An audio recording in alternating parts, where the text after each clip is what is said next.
Hi everyone, I hope all is well. Welcome to the University of Maryland. Amongst my travels, this week's Parsha is Parshat Tazria-Metzora, a double Parsha.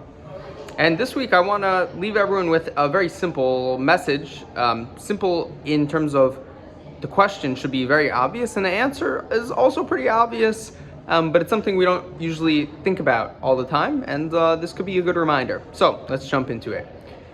In this double Parsha this week, one of the primary points that are highlighted from the Torah reading is that of Tzara'at, the skin affliction which occurs, and there's a whole procedure in which the Kohen, the priest, has to identify the Tzara, and then the person that's contaminated has to go through a whole process to purify themselves from this physical and spiritual ailment. Now let's get to the question. So there's in looking at this week's Parsha, the procedure behind Tzara'at, this leprosy-like condition,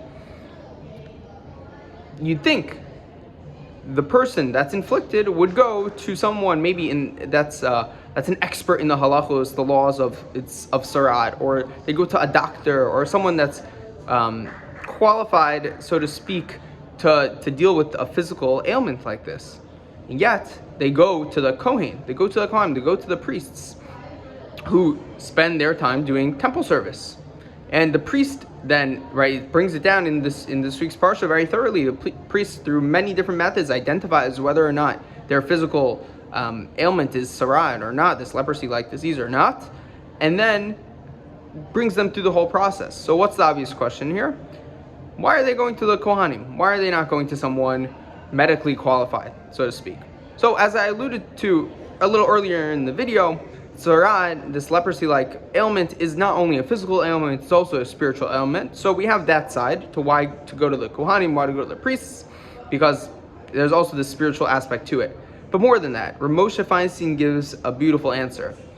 He says that the Torah is telling us that for all matters, regardless of whether or not they pertain to going to shul per se, or in the context of this week's Parsha, going to the Beit HaMikdash and offering korbanos, we still sacrifices, we still have the ability, and we still should reach out to our religious leaders, our rabbis, our kohanim, for advice outside the matters of spirituality and connecting with Hashem.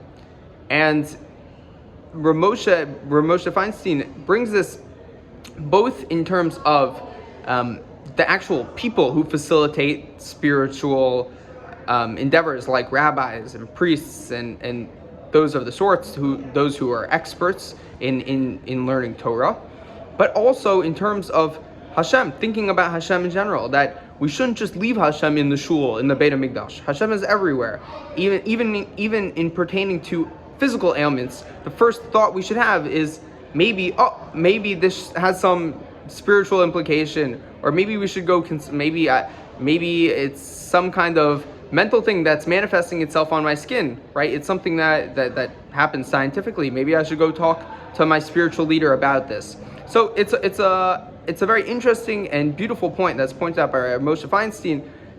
One, to talk to our spiritual leaders about matters that don't necessarily pertain to spiritual things directly, and two, to also bring Hashem into things outside of the physical places that we attribute to spiritual connection. So my bracha to everyone this week is that we're able to strive to bring Hashem a little bit more into our lives during this period of the year, auspicious time between Pesach and Shavuot, the Omer.